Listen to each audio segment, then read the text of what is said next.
What's going on, guys, and welcome to Rabbit's Used Cars. You can say, wait a minute, you ain't in that new warehouse. No, we're not in the new warehouse. They're actually doing some sheetrock work right now, so we got dust and stuff flying everywhere. And I just want to tell you about my little first-gen C-10 truck right here. We like to call it old BlackTop. I tell you what, this was an interesting sale. This was an interesting truck. If you remember back my VinWiki story talking about the patina truck that I sold, you know, the one that had the guy's name on the side of it that I bought off a buddy of mine. This truck actually came from the same place. A buddy of mine had this truck for years and just couldn't figure out why he couldn't sell it. A little rabbit came to the rescue. I bought it off of him, you know. Took the little truck down at Daytona Beach. I saw a nice looking set of mag wheels I picked up for it. We dolled this old thing up just a little bit. It was a great truck. It's got some really neat features about it. It's got 450 horsepower in this bad boy. Got a Blueprint Racing Engines crate motor in it. Turbo 350, disc brakes. Hard to beat, just a great little truck. It's actually a 1962 GMC truck, and I know the first thing you're gonna say, wait a minute, Rabbit, it's got a Chevrolet front end on it. Well, if you look at the windshield of this truck, you'll see the early C-10s had a curved glass. 65 would have had a flat glass. That cab's extremely desirable. Everybody loves that curved windshield, but they hated the front ends on the early C-10s. So they basically took the best of both worlds. They put the prettiest front end, which is your 65 through 66, with the prettiest cab, which is your early C-10, 60, 61, 62. Really, really cool little truck. They've done it in this really cool hot rod black. It's a single stage satin. Never really had to wax it, really anything. You just hit it with a hose pipe every once in a while and keep trucking.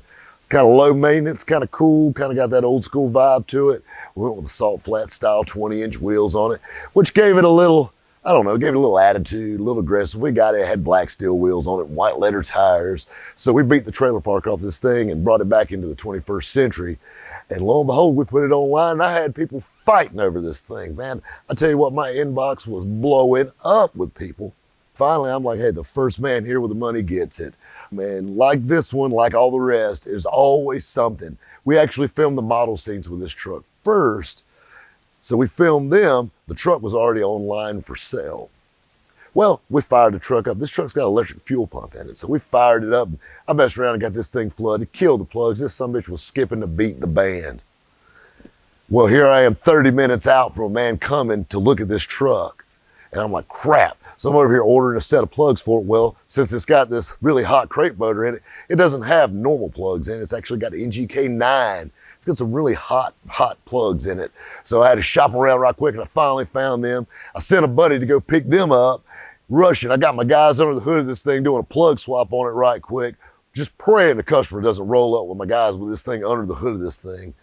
And then while doing that, I had a guy hit me up on the old iPhone in Houston, Texas, old buddy of mine. He goes, man, I like that little first-gen C-10 you got.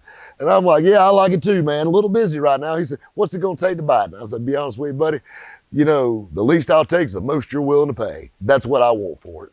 And I said, man, I got a man coming to look at it right now. He said, well, I know what you're asking for. I'll just take it. And I said, man, I kind of promised to this guy first. I said, if he even gives me any kind of static, it's yours. Guy comes up, he looks at the truck, we get the plugs in it, you know, all that stuff, just in the nick of time. We slam the hood down this bad boy, he comes pulling in the driveway. He walks out, he looks at this thing, he absolutely loves it. We fire it up, this thing rattles the damn ground. He literally is fighting a boner the entire time this thing is running. I turn it off and said, that's all you get for free, bud. I said, what do you think? He said, I like the truck, I love everything about it, except for that satin black. He said, I really want to blow it apart and repaint the truck. And I said, well, you know, that's not my problem. That's your preference. And I said, he said, well, what's it going to take to buy it? I said, I'll be honest with you, I got to offer it full asking price for it. I said, I gave you first dibs at it. If you don't want it for that, I said, I'm going to send this thing down the road. He said, yeah. He said, I think that's a little more than I want to pay. I actually ended up selling him another car. I actually sold 3 in one day, which was actually a pretty good move. I hadn't made a move like that since my days back at the Ford dealership. But next thing you know, this old satin sweetheart's headed to Houston, Texas to her new home. We're actually filming this right quick because the transporter's gonna be here in less than 2 hours. And like I said, she's headed to her new home out there in Texas. This guy's gonna have a blast with this thing. And I mean, I can't wait to see the pictures on Instagram and Facebook of this bad boy riding around in the Lone Star State. Guys, we got a lot of exciting stuff headed your way.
I think somebody's ready for a test drive. We'll catch you next time at Rabbit's Used Cars.